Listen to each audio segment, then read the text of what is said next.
This Perp back with another video, and I just got done watching the brand new movie from Makoto Shinkai called Suzume. And this movie, now I'm not used to this guy's work. You know, I've seen people talk about Your Name and Weathering in You or something like Weathering You. I need to go watch that still. I meant to watch that before I watched this movie, but I'm more enticed now to even watch those movies because the animation in these movies are fantastic. But I'm getting ahead of myself. Let me talk about the story. So you have Suzume. She is our main character. You know, she's just dealing with a lot. Her mom has passed away. It's been some years. It was very young when this happened. So now her aunt kind of took her in. But now she runs into this stranger that goes by the name of Sota. And then she stumbles upon these mysterious doors that are pretty much gateways to the other side. Very reminiscent of like some Kingdom Hearts. I was definitely getting like Kingdom Hearts vibes. And Sota, he is what they call a closer, and he goes around Japan just closing doors because there's this worm that if it gets out, it's going to destroy the whole entire world. And where this story goes is just so fascinating. You know, you have Suzume and Sota.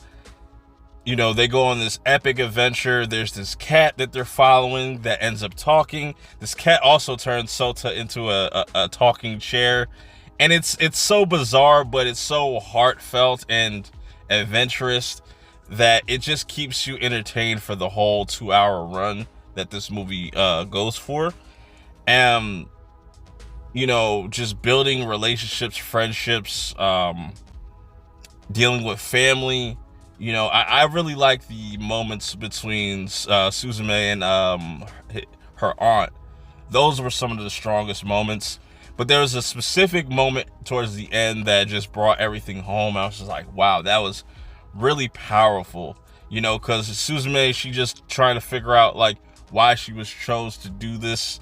You know, but she knew what she had to do, and what she's able to do as far as the length she's willing to go to protect the ones that she loves.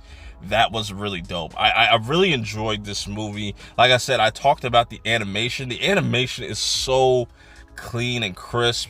The colors just pop, whether it's at nighttime or during the day, or we kind of get put into a different type of realm. They do a lot of interesting techniques with animation, especially with 3D. You know, there's not too much, but you know, there's definitely some 3D effects in this movie that are really blended well with the 2D art style. Fantastic. And I feel like if you're going to do 2D 3D hybrid, it has to be like this. It has to be on this type of level where, you know, you get certain shots where it felt like an actual movie. And I don't know if they used rotoscope like in some of these scenes, because it definitely felt like that, because some of the scenes felt really realistic. And the music, that whole theme music was fucking fire. I love the music. I just love the visuals. I think if you are a fan of this man's work, you're gonna definitely love this as well. I'm seeing at the box office already internationally, it's over like 100 mil.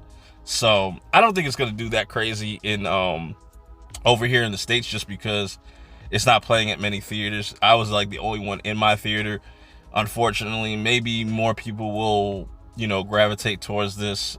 If it's playing in your theater, I definitely recommend checking it out this weekend. But yeah, that's just my kind of brief take on the movie. I don't want to go too in depth with any spoilers, just in case anybody wants to check this out for themselves. It was a treat for me because I didn't know what to expect, but I definitely want to go check out some more of this guy's work. But till next time, I will see y'all in the next video. Peace.